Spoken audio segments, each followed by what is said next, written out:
Joseph Hansick, he's absent. Paul Kostelich. Here. Julie Chandler. Here. Kathy Cooper. Here. Liz Gump. Here. Pete Monitis. Here. If anyone is filming, Anne Marie Miller, and I already spoke, she's filming, that will be noted in the minutes. We have one person for citizens speak, Mr. Smittle.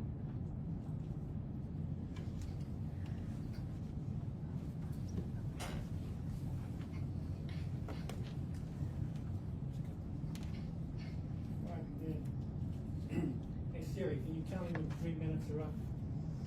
3 minutes, starting now. I've spoken at about 10 of the last 12 school board meetings on various health and safety and transparency related topics, such as not complying with the school board mission of maintaining educationally efficient facilities, not doing radon testing, not managing grants and donations by the most qualified staff, not being more transparent by videotaping and publishing more meaningful minutes of the school board meetings, and by not making misleading statements.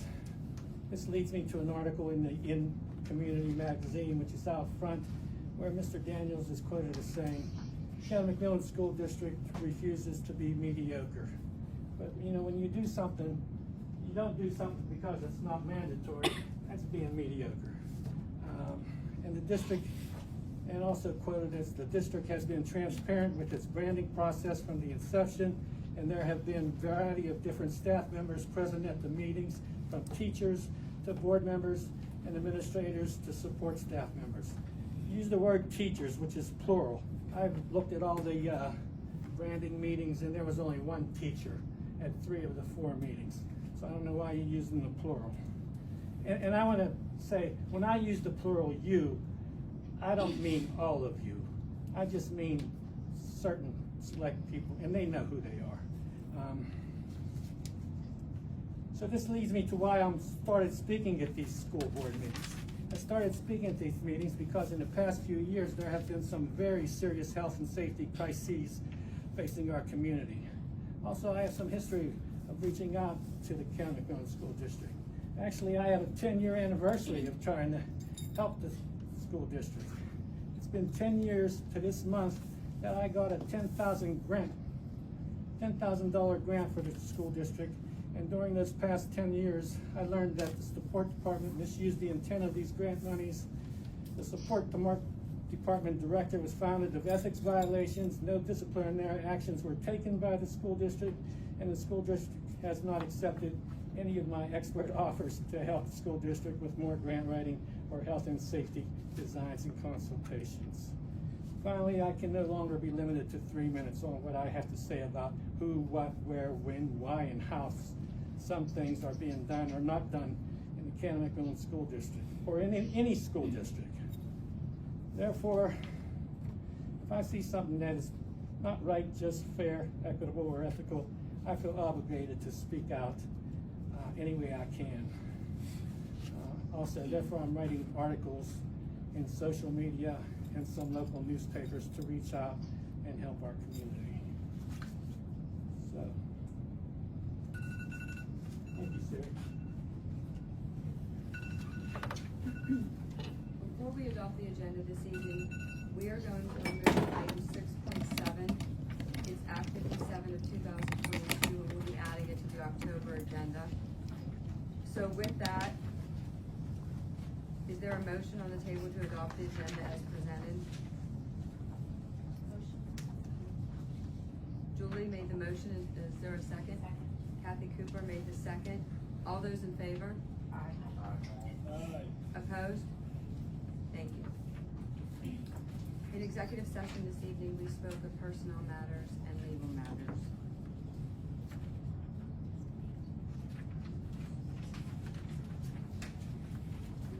Yeah, so that brings us to the recognition section. We have a couple items I'll read for you. The Canon-McMillan High School's senior Kelsey Wandera has received the NAARA, which is the National African American Recognition Award from the College Board.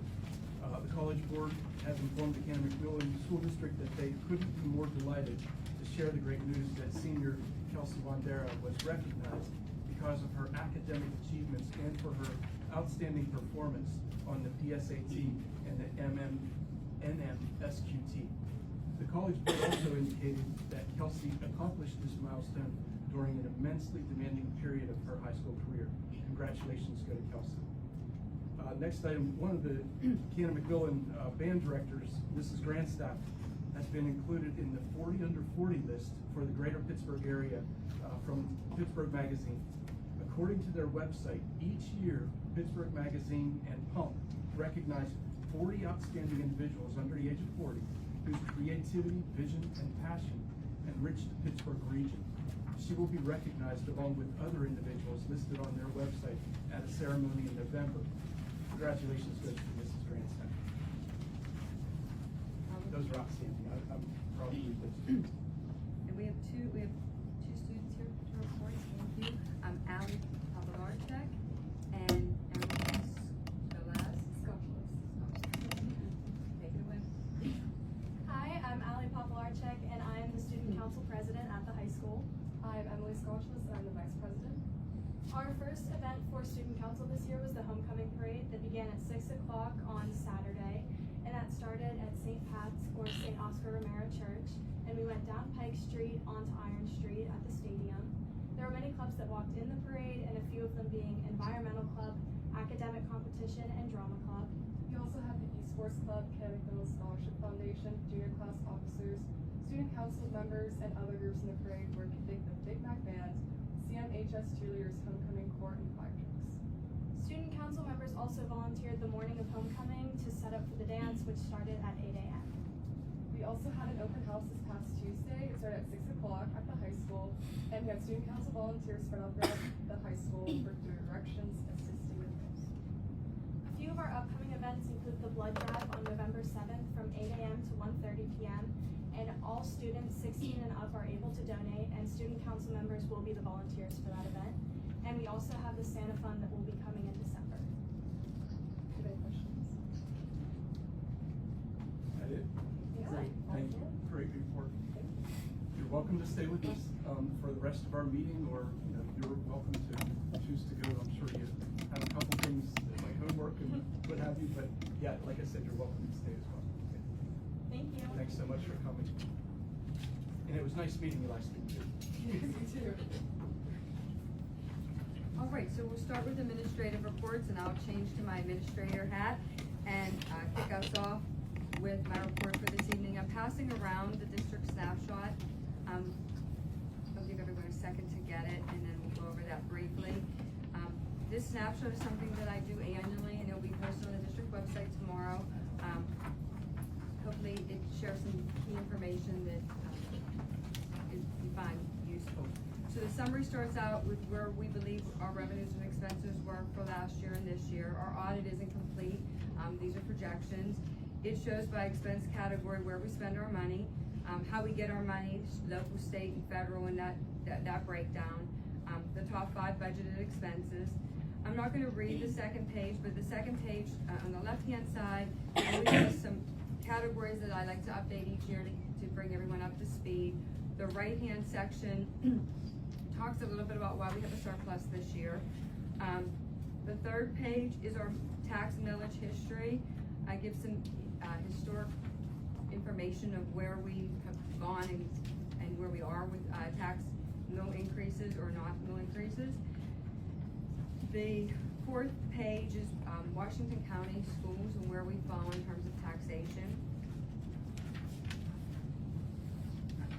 I added grants, and more grants page.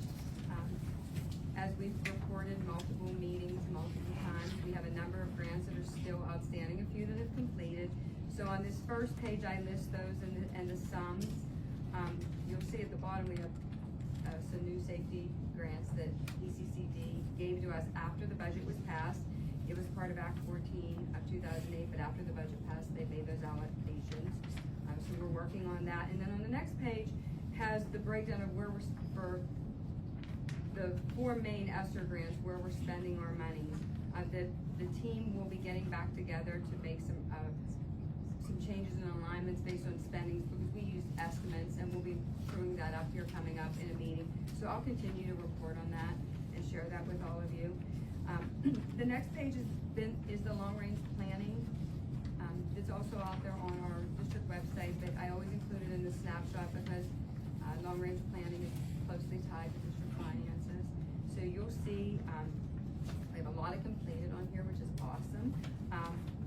But we're down to phase 6 through 8.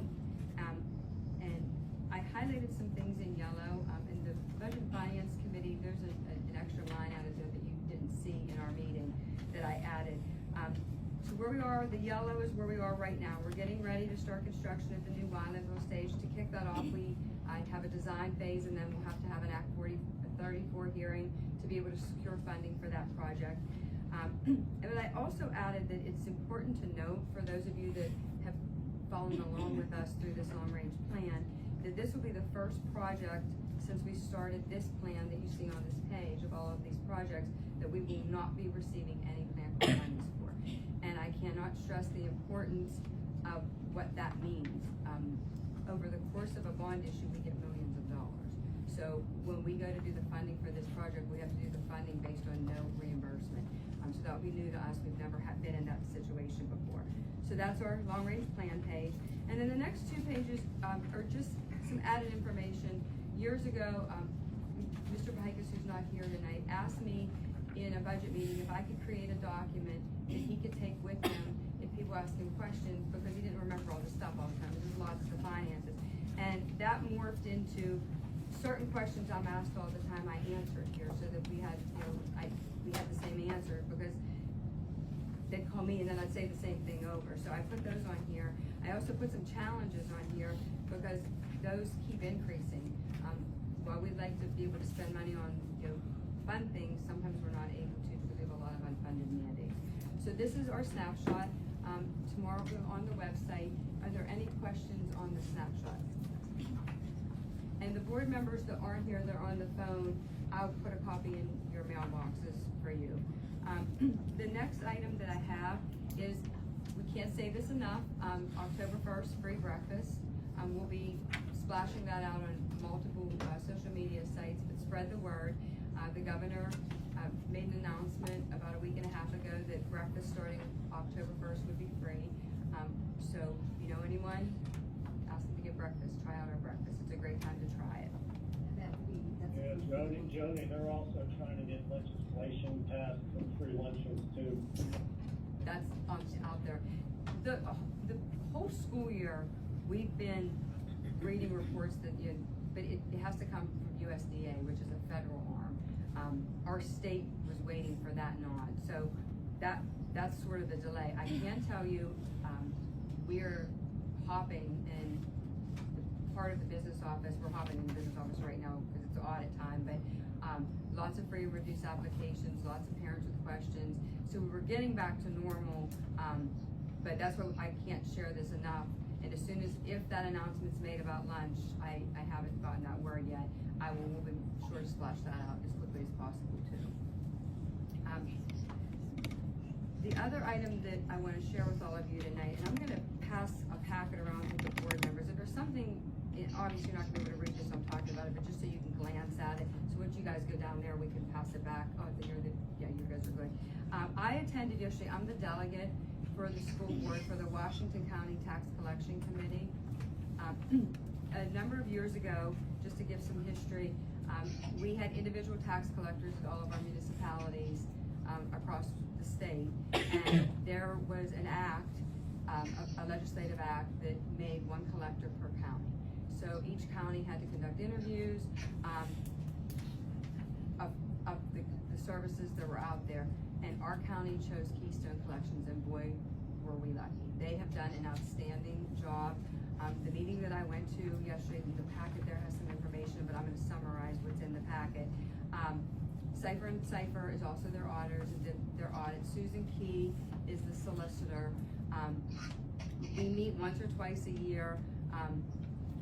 They have an executive committee that meets with Keystone, but they're in charge of getting our earned income and our LST taxes. So just to share what's in there is Keystone shared the EIT was up to an 11% increase this year, which is back on track of where it was pre-pandemic. just to give you an idea of what it has been prior to this, last year it was 1.1% increase. The COVID year was a -2%. Now this is countywide. The year before that, 0.9, and then pre-pandemic 6.3. So it's rebounding again. For Canon-McMillan, we actually, so this was a little bit higher than the state average, Washington County, but Canon-McMillan was even a little bit better than that. So that's why we saw some surpluses. It's in my notes, is everyone expected EIT to tank a lot worse than it did. It did, but for us it wasn't as deep as some of the other districts and municipalities in the county, but it's on the rebound, so that's good news. LST was only up 3.9%. Last year it was -3.6, the prior year -6.9, the year before that 2.1%, and then pre-pandemic was 24.6% increases.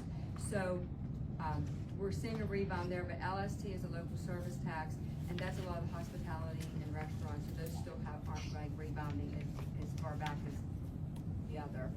The other thing that the committee did to share with you is they had elections for their executive board. They did a resolution for a small rate increase. And the third thing they are going to be sharing with school boards and municipalities is they have trouble getting a quorum for their meetings. It's why I was selected as a delegate, because we're so close and I usually can get to go, is we have more voting because we're a bigger district. But typically they're not even able to hold the meeting because they don't get enough people to come to it. We did have a quorum yesterday, but they're going to be sharing with school boards and municipalities a proxy resolution in the event.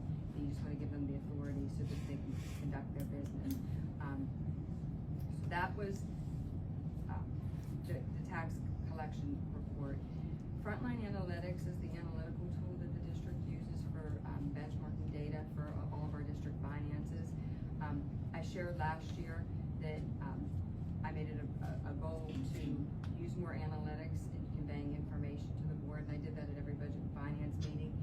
And then I took it a step further and used their tool to do some budget planning and using that module forecasting. I'm going to continue this year to see how I did on forecasting and then continue to forecast. The company has asked me to be their business manager of the year. I will be presenting once a month on a call for all business managers in Pennsylvania, sharing my story, Canon-McMillan's story, sharing our analytics that I've created that I share with all of you, to teach other business managers how to use the tool in the analytics, and then we have an office hours after the call to learn how to do some of the things we're doing. So that was pretty exciting, considering I'm still learning, so pressure's not on or anything. Audit updates, I reached out to the Auditor General's office to get an update of our special audit. They've now moved the deadline to November. Mid to late November we should hear back instead of August. Our internal audit, the internal auditors have left the building, but they're still auditing us. We have some straggling data that we need to get to them. Until we are 100% completed with that, which we're not yet, they won't start to run the financials. But as soon as that process is complete, I'll begin the annual financial reporting, and you'll be hearing from the auditors, hearing from me. There'll be a lot of information shared about where we are. The state also came out on the 17th with the Base Act 1 index. The base is 4.1%, so that is the taxing ability that the school board has in terms of taxation. September 30th is when we get the adjusted base index. I don't anticipate any adjustment to our base. We haven't had an adjustment to base in the last 3 or 4 years, so I don't expect that to change.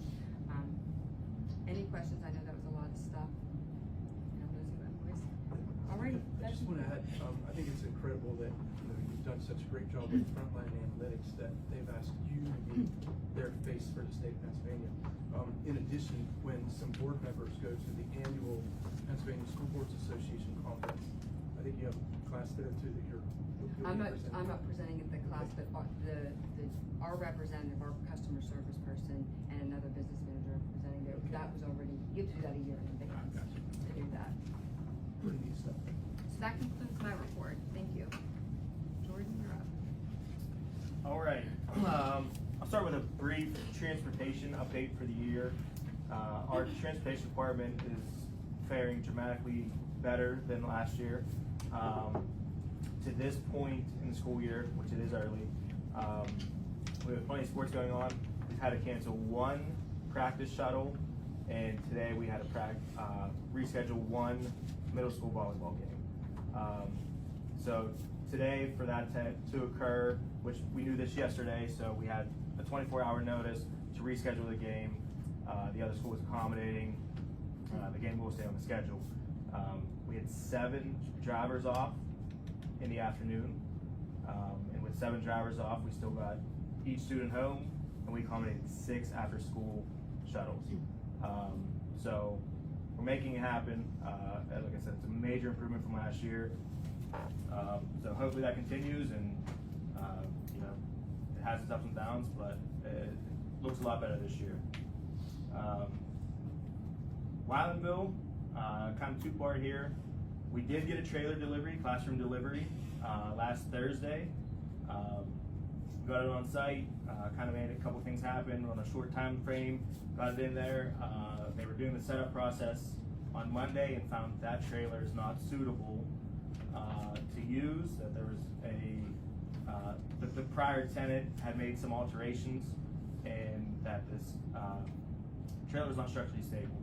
So during this week, we've had that one removed. They removed half of it yesterday, removing half of it tomorrow, and we're getting our new trailer tomorrow. So it does push us back another time frame, at least a week. I did have to reschedule West Penn Power. They did not give me time to come back to set up power, but hopefully that's next week as well. But again, a project that has some hurdles and some speed bumps. We do have progress. We had it on site, everything was going well, but again, we had to call an audible, and hopefully we have that set up tomorrow, and next week we can get it power and inspect. How does that happen? Is that like quality control from the company that we bought the trailer from that it shows up? Yeah, so they... We get a discount now Well, because yeah. we have a delay and... It is, and we can reach out to the company about that, but they should inspect it before it's on site, absolutely. But they're the experts, they bring it there, they do all the entire setup, but they also, it's a trailer that was used before, so they renovate it in between uses. So, you know, kind of just like turning an apartment, you paint it, you fix things that are broke. So it definitely should have been caught before it was on site, but, you know, when they got there, and they actually let Mr. Chambers know first, he just happened to be on site, and he called me, and I was like, you just messing with me? Or, but unfortunately, they did have to take it back, so we'll see how quickly they can get it. Quick turnaround to get another one back out here in a week. So hopefully this one's set, and this is the one we get to use. Discount. Yeah. Second part of Wylandville is you will see on tonight's agenda item 6.12. That is the proposal for a survey from MDM. That's the very first step we need to make happen to start the design process. That will let us know where the location of the building is and determine essentially the final layout of the building, determining on the terrain. So that is on the agenda tonight, and that will kind of get us kicked off and get us started on the Wylandville project. As that one starts, we're looking at finishing another one. So the middle school project has a lot going on right now. It's a very busy time of the project. You know, the major finishes are happening: flooring, painting, casework, plumbing finishes. A lot of things are happening, but the exciting part is we're starting commissioning. We're starting punch list areas. So we have some important dates that we have some milestone dates that we have set. So commissioning, we're going to commission the crack unit tomorrow. That's the computer room air conditioning unit. So we have to take that step to be able to start our network. So all of our fiber and everything that runs the network throughout the district, this will enable us to start all that process. The kitchen equipment, the coolers, the walk-in coolers, freezers, ovens, all that will get commissioned on Monday. So we'll see, again, hopefully everything's in working order and everything was connected the right way. We commissioned the emergency generator on Tuesday. So those are all pretty big milestones.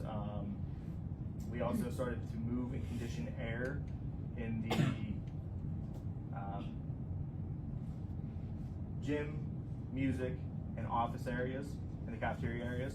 So we are conditioning and moving air, which is going to enable us to bring in the gym floor. It has to sit and condition to the room for 20 days before we can install it. we are moving air, so we can bring the wood in, which we are doing next week to sit for 20 days before the install starts there. Punch list dates. So we are anticipating punch listing F2, which is the top floor of classrooms, October 10th. F1, which is the first floor of classrooms, October 21st, and the bottom classrooms, October 31st. The things that are coming before that, punch list the MDF, IDF, receiving area, and resting room all next Wednesday, September 28th. And we're also gonna punch list the entire roof on September 29th. So the punch list process means that area is complete. Our engineers and architects, along with the school district, walk through and we document anything that we feel is not acceptable to the district. We make that list, the punch list, turn it back over to the contractors, and they go through and finish that work in the area that we deemed not acceptable. So those are all pretty concrete dates. Again, exciting time. That means once that starts, the next thing is furniture. So we do have concrete dates for furniture. We're gonna accept our first delivery at the middle school, direct to the middle school, September 29th and 30th. All of the classroom desks. Those are gonna go bypass the sport facility straight to the middle school. We're gonna store them in the resting room and storage areas on the ground floor, which again will be punch listed September 28th. So the following day, we're gonna move furniture into those areas. October 3rd and 10th are our dates to move the furniture from the support facility over to the middle school. Again, the classroom area should be punch listed at the time, so furniture will go directly to the classroom it's assigned to, start unpacking and assembling on site. So, all that being said, right now our original substantial completion date was October 22nd. We knew we were pushed back from that, so this time, November 4th, seems to be substantial completion for every area except the gym, auditorium, and central office area. Those areas we anticipate to be completed November 21st. So that's our timeline here. We do have a coax that we have to put out to bid for the communications. And you also see on tonight's agenda, furniture moving company that we do have scheduled. Kind of that will be our final step from the current middle school to the new middle school. So we do have a proposal on the agenda tonight for that as well. Is that everything I got for you? All right. While you're listening. So on September 7th, the policy committee met and we reviewed a number of policies that stem from actions as a result of acts, I think it was, Act 55 for, that altered several sections of the school code, and as a result, we had to change a number of policies in regards to safety and security. The first policy in that area is the threat assessment policy, 236.1.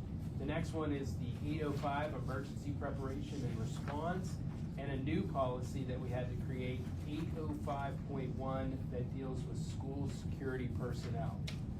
The bulk of the changes underneath these policies dealt with training. And those trainings got detailed down to what people, who needs trained, what they need to be trained on, how many hours in each of the areas, and then how frequent. So, you know, my interpretation is reaction to the unfortunate events that took place in Texas and the seemingly lack of preparation that was evident. And so the Pennsylvania legislation took these steps. Some of the areas that now training must occur in: situational awareness, trauma-informed approaches, behavioral health awareness, suicide and bullying awareness, substance use, emergency training drills, including natural disaster, active shooter, hostage situation, and bomb threat. We do a lot of those already. Now we'll have to track, you know, how many hours, how frequently, and maintain evidence for the potential audits for future to make sure you're in compliance. The school security personnel, we always had to have a safety and security coordinator. now, in addition to that, they put stipulations in that if that person were to leave, you have to fill the vacancy within a certain time frame, and that individual is responsible for a number of different things, such as ensuring these trainings are occurring, is the liaison in between law enforcement and the district, and if the district has its own security force, they have responsibilities in that regard. The other policies that were addressed were policies 103 and 104, and in regards to those policies, they were brought up to compliance with current regulations, which included training for administration and staff, and also we had to update it to have different roles and responsibilities identified with the people who are in charge of handling claims of discrimination under Title IX. And with that, the policy now includes specific individuals, that will have certain roles and who will handle certain aspects of the process. And so it's very detailed. It is mandated by the federal laws, and so it's very important you follow it to the detail. So it is a very lengthy policy if you had a chance to look at it. Next, and I'm going at it all really out of order. So for those of you who are at the policy meeting, you're like, he's not following it. So the next one that we dealt with was eligibility of non-resident students. And in a nutshell, what we did to that policy is we revised it to clearly allow for a senior in good standing to remain a student of the district if they moved away during their senior year. And they would be able to do that tuition free. So that was the change there. It had language that sort of gave you the indication it would be allowable, but this made it very clear and put the discretion at the superintendent. Transportation policy was revised, policy 810, and what we did there is provide clarity in the area of extracurricular transportation so that anyone who is involved in an extracurricular activity will understand what things are covered by district and what's the process in getting transportation to those types of activities. Is that a good summary? That is. That's good. Policy 916, the use of district name, nicknames, color, and insignia. In June, the board approved the new mascot and logo. That now is a part of that policy as an attachment, replaces the old logo and mascot. So that policy was revised in that regard. Policy 004, membership. There was discussion about including a process to fill a vacant board seat when that occurs. And the policy now describes the process as it was when we approved the last vacant seat, which I'll pull it up so I can mess it up. So when a vacancy occurs, prospective candidates for appointment will be solicited and evaluated using the following process. Vacancy will be approved at the next publicly advertised voting meeting. A request for candidates to fill the vacancy will be advertised for 5 calendar days in a local newspaper, on the district website, and other district managed social media sites. The advertisement must include all applicable qualifications and criteria and a deadline for the application. All candidates must submit a letter of interest and resume by the specified date. Qualified candidates will appear at the next publicly advertised meeting. Qualified candidates will be interviewed by the remaining members of the board. And we had a number 5 also on that, which included what is already stated underneath vacancies, is that the board would take every effort to fill that within 30 days of the occurrence. And at the policy committee meeting, there was discussion about some previous recommendations about this policy, and we sought to have our legal counsel review it. And Ms. Andrews, do you want to share what your thoughts are with that, or I can share them? Yeah, so I said my recommendation was to remove that number 5, that we would make every effort to fill it, because the initial paragraph already said, and actually uses the language that's in the school code, that you shall fill it within 30 days. I also recommended some discretion in that procedure. You know, the current procedure that was sent to me said you would hold interviews.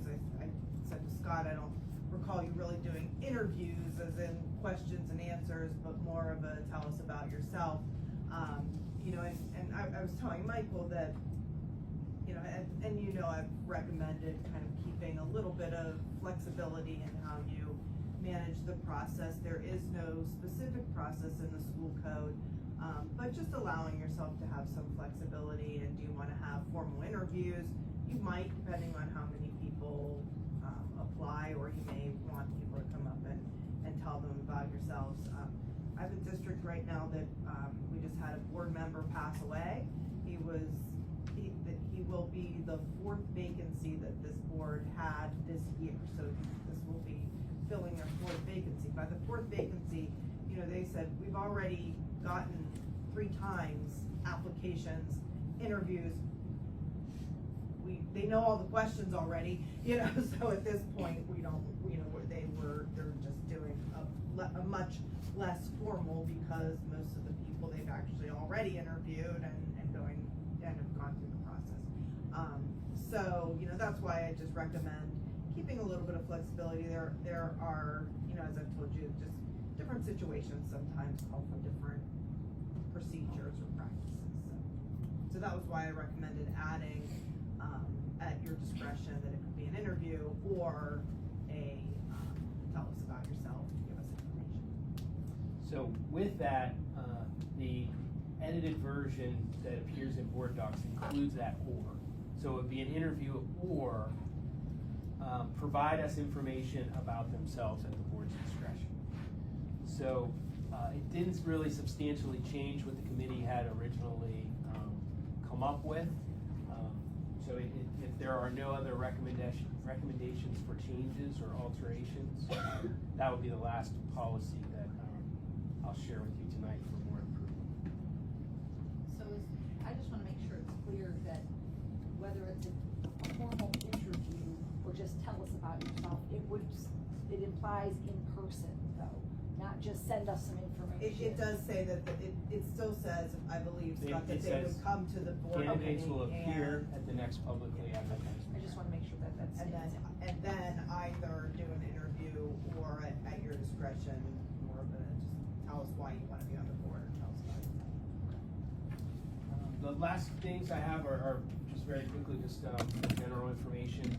Been working with the parent council board, and we talked at our parent council meeting last week at Hills Henderson about having 2 of the year's meetings that we meet monthly, and had to have 2 of them in the evening.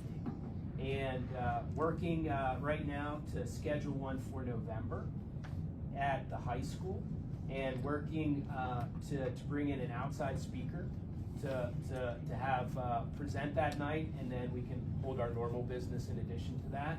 And then the second meeting for the evening in the spring, January, February, at the new middle school. So we're gonna see how that goes, and if attendance is well received, you know, maybe continue it, expand it more. I don't know. It's yet to be determined. But for this year, we're gonna shoot for 2. The last is that October 14th is our fall parent meeting for Title I, and that'll be held at South Central.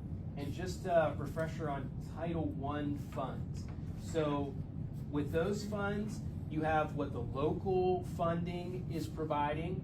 For example, reading support, reading specialists in all of our elementary schools. And then for title buildings, they are eligible based on their percentage of students who qualify for free and reduced lunch. So our top 2 schools, which are Muse and South Central, have the highest percentage. So those are the schools we identified as title buildings, and we use our Title I funds to put resources on top of the local resources that are there. So for example, those schools have 3 reading specialists in them versus other schools. So just a quick announcement on that, and that's all I have to say. So most of the big news so far this year was covered by the student reps at the high school. But one thing I can add to that is that Big Mac Baking also opened at the high school, and you may have seen an article about that in the Observer Reporter. I shared it on social media. It's also still on the website. If you didn't get a chance to read it in the paper, you can go look at our website. It's there. But yeah, most of the big news happened at the high school. So I don't really have much to share. Just a few things. The first thing is that we did open up a new autistic support and life skills support classroom in the elementary level at Portland Manor this year. This is our 5th classroom in the elementary level. It is necessary due to remaining within the state requirements for caseloads. We did have quite a bit of kids coming in from early intervention last year as well as this year. So in order to remain in compliance, we did open up another classroom, and so far everything is going well. An update on the chill room at the high school. It is up and running officially. We did have open house, as student representatives did mention earlier, and we had over 50 parents and students stop in. Many actually came back a second time because they only got to stop in between periods real quickly and they wanted to come back again. Great feedback that we received. We do plan, there are a few items left that need to be done to truly finish the space, but we didn't want to wait to open it. Just some minor cosmetic things, but once we are completed, we would like to open it up for a school board tour in the near future. And then the last item I have here is we did restructure our school psychologist placements and the way that they're providing their services this year with regards to enhancing the pre-referral process. So what this looks like is we now have some school psychologists who are more dedicated to the evaluation process, and other school psychologists who are balancing both evaluation as well as focusing on pre-referral. So what that is we have a K to 6 process called the well check process, and we have a 7 to 12 process called pupil focus. We find students who are struggling either academically, behaviorally, socially, or with their mental health, and we then have a team. The team consists of the building principal, school psychologist, guidance counselor, sometimes a social worker, sometimes a mental health therapist. It just depends on which level it's at. And basically that team just sits down to talk about what the students' needs are. If they're academic, what are the academic needs? Are they in a certain subject area? What type of interventions could be provided to help that student and help them show improvement in whatever the areas of need is. So there's typically a goal that is identified at that first meeting, and then we track that progress over time. And we see, are we able to help the kid, the student, through the interventions, and help them progress to the extent where they no longer need an intervention, they're doing well, and we dismiss at that point, or whether or not they do need special education services, or they possibly will, and then we would move forward with a testing process to determine eligibility that way.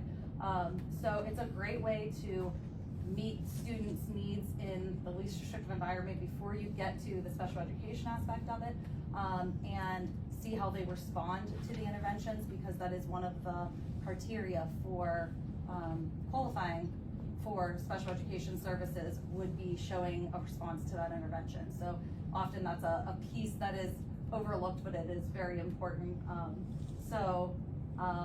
We have restructured this both in the well check process as well as the secondary process.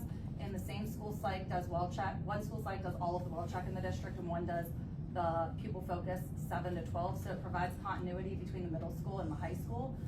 So the high school doesn't have to start fresh with trying to figure out students' needs. They're all carried over, as well as from our elementaries to our intermediates, and then also provides consistency among the elementary schools. So data's tracked, and then we look at the end of the year, how many referrals, why the referrals were there, are there other things that we should be doing if we see patterns or trends, what's working, what may not be working, and it really helps us make some data-informed decisions for our future programming. So that's it. So, the first action item is, recommend the board approve the minutes from the regular board meeting on August 17th, the budget and finance committee meeting on September 6th, the policy committee meeting on September 7th, and the buildings and grounds committee meeting on, September 13th. Is there a motion? Kathy, is there a second? Julie? Any discussion? Those in favor? Opposed? Okay, the motion carries. The next item is, in the financial approvals, the wage tax report. To approve the report is presented. Is there a motion? Liz got, Mark is the second on that. Any discussion? Okay, all those in favor? Anyone opposed? To approve the August 22nd treasurer's report is presented. Motion. Liz is the first. Is there a second? Kathy, will you second? Any discussion? All those in favor? Anyone opposed? Motion carries. Bills for ratification. To approve the bills for ratification and approval as follows. For the month of August, the general fund, the cafeteria fund, capital project fund, and bills and approval for September, the general fund and capital project fund. Thank you, Mark.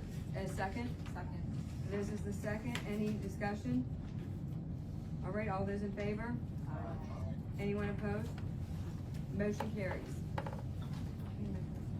Casey, before I get into my report, we have a number of scouts present, and I think a couple leaders, and just want to thank you for joining us. Before I forget to do that, I recommend that the board approve the superintendent personnel sheets and substitute list as presented. Motion. Motion, Kathy? Second. Pete, second. Any discussion? Yeah. Anyone, did you have discussion, Pete? No. Okay. All those in favor?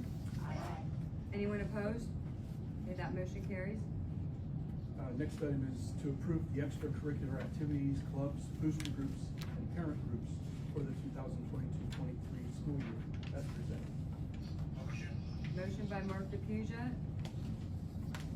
Second? Second. By Liz Gump. Any discussion? Okay, all those in favor? Anyone opposed?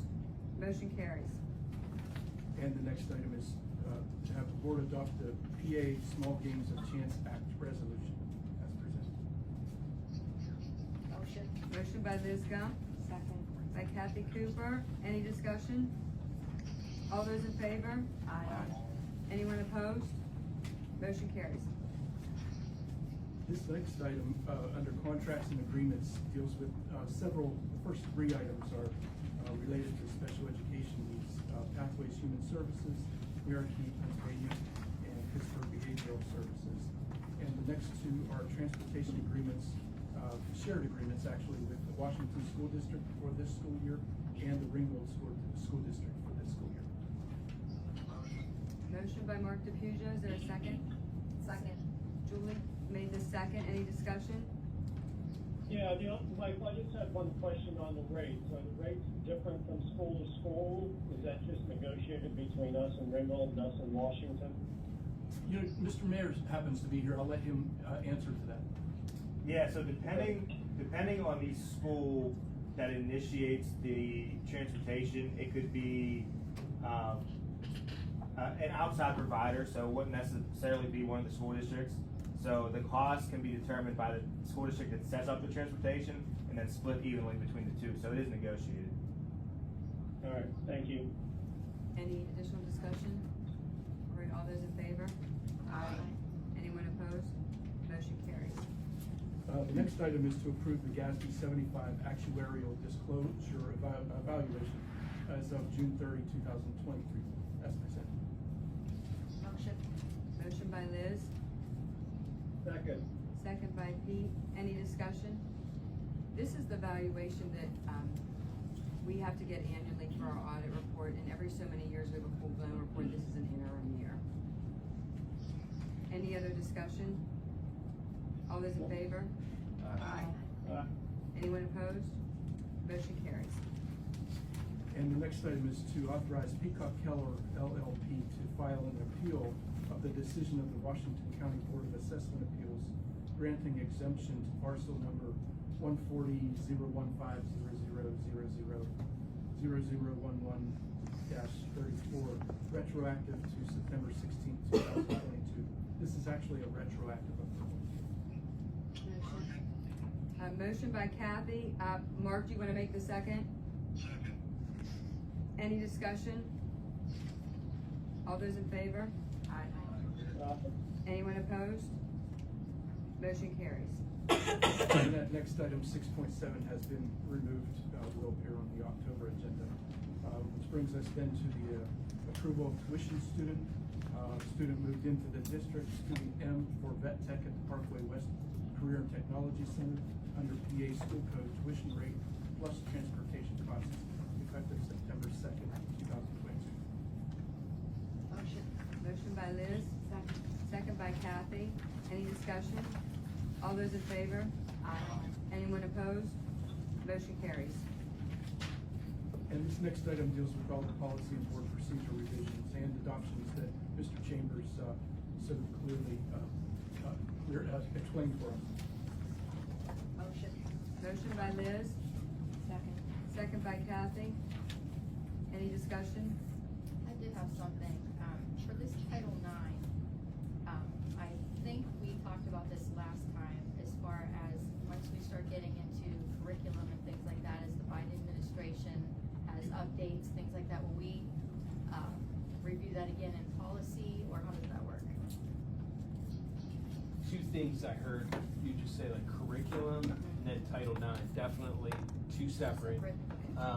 There is a current, review of Title IX, and if you guys subscribe to PSBA News, there was just an article about that, and it's just gone through its public, review and opinion, and there will probably be revisions in the spring again, so it'll probably be back up if they change it substantially. Any other questions? All those in favor? Anyone opposed? Motion carries. The next item deals with the donation of a couple of benches. One in honor of Rita Clancy, to be placed at the Muse Elementary School, valued at $1,215, and in honor of Edward Monaco, late husband of Donald Bowman Monaco, past board member, to be placed at the new administrative offices, valued at $2,200. Motion by Mark DePuja, is there a second? Second by Julie. Any discussion? All those in favor? Aye. Anyone opposed? Motion carries. At the last board meeting, I was authorized by the board to approve Mr. Caleb Mowry to move forward with his Eagle Scout project, and that was kind of pending his approvals, and indeed since then he had received his approvals, so we're asking that you approve his project retroactive to August 18, 2022, the Eagle Scout High School beautification project as presented. Motion by Liz. Second by Julie. Any discussion? All those in favor? Aye. Anyone opposed? The motion carries. This next item is the proposal from MDM that Mr. Mayor provided information about in regards to the survey services for the Wylandville Elementary site. Motion by Liz. Second by Kathy. Any discussion? All those in favor? Aye. Anyone opposed? Motion carries. Next item is a change order, G6, for the new middle school. It's to approve a contract amount adjustment to delete the media lines and grooming attachment from the turf field for a deduct of $6,975. This change order, G6, for this amount will be issued to Waterloo Construction. Motion by Kathy, second by Liz. Any discussion? All those in favor? Aye. Anyone opposed? Motion carries. And next item, another change order for the new middle school, EC3. to approve the contract amount adjustment to add 2 in-ground power outlets at midfield and a scoreboard at the turf field in the amount of $58,779. Change order EC3 for this amount will be issued to A1 Electric Incorporated. Motion. Motion by Liz, second by Kathy. Any discussion? All those in favor? Aye. Anyone opposed? Motion carries. Next item, we have a field trip request to approve the field trip request of Mark Falvo for the high school band to participate in the 2023 Smoky Mountain Music Festival in Gatlinburg, Tennessee, during April 20th through 23rd, 2023, at no cost to the district. Motion. Motion by Liz, second by Kathy. Any discussion? Yeah, I've coached probably 20 years of high school football, so I've seen a lot of halftime shows. But if you could tell Mr. Favo and his staff that halftime show they're doing now is the best halftime show I've ever seen. I'll be sure to tell them, and I agree, by the way. Yeah, so. Good, thanks for sharing. Any more discussion? All those in favor? Aye. Anyone opposed? That motion carries. The next item is to approve additional fundraiser as presented for the 2022-23 school. Motion. Motion by Liz, second by Mark. Any discussion? All those in favor? Aye. Anyone opposed? Motion carries. And once again, back to the moving services bid, Mr. Mayor made mention of, to accept the bid from Southfields Movers in the amount of $34,113 for moving services from the current middle school to the new middle school to be paid from middle school construction. Motion. Motion by Liz, second by Kathy. Any discussion? All those in favor? Aye. Anyone opposed? That motion carries. Disposal of property, to approve the disposal of books listed in the attachment and as per policy 706.1, option number 6. Some items may have no sale value or the disposal cost exceeds the net worth. These items may be donated to charitable organizations, nonprofit organizations, governmental agencies, other schools, or otherwise discarded. Motion by Mark. We get a second. Get a second. We need a second first. Second by Kathy. Any discussion? Yes, no. Yes. There are an awful lot of books on this list. Where in the world did they all come from? They're So, did we old. clean out a library? Well, yes, it Okay. is, the library will be, repurposed to have esports and what other rooms do we have? There'll be 2 other rooms. Learning support? So there'll be 2. The one that's right outside the library now? Is that learning support room? I may use it on technology. Not important for the discussion. Another room. There will be 2 rooms Support and study hall. in there, and it is the new era. Like, So libraries you are don't, not the thing you don't anymore pull a at book high off the school. shelf Okay. to do research or to read. Yes. You just pull up the digital version. Okay. And there are so many books that haven't been checked out in over a decade. And so the librarian has been weeding the collection. And when I first saw that, was my same reaction, like, that's like 1,000 books. You know, what's going on? And yes, that is the reality. So we're gonna, the space, instead of just collecting dust with books, now we're gonna utilize it more appropriately. And where did the books go? Like, some will be donated, some will be sold, like, or how does that kind of work? If anybody even wants them, but as was indicated, if not, then they could end up in a dumpster. Yeah, they first go through a process where they can use the ISBN numbers to see if there is any resale value or anything, and unfortunately, that's not the case in 98% of the cases. When I was at Trinity last, they were doing the same at their library. I'm and going it was through it right stacked now. up. We're going through it right now. I mean, you still have books out there that say Pluto the planet, you know what I mean? Then, like you said, with your circulation list, there's books, there's like 1,500 books that haven't been checked out since 1984. And we're using space, which space is limited now. Thank you for that. Any more discussion? Those in favor? Aye. Anyone opposed? That motion carries. The next item, is the voting for PSBA officers for 2022. The slate of officers that are running is President-elect Michael Gozart, Vice President Allison Matthews, and PSBA Insurance Trust Kathy Swope and Roberto Marcus. Those slate of candidates are the recommendations.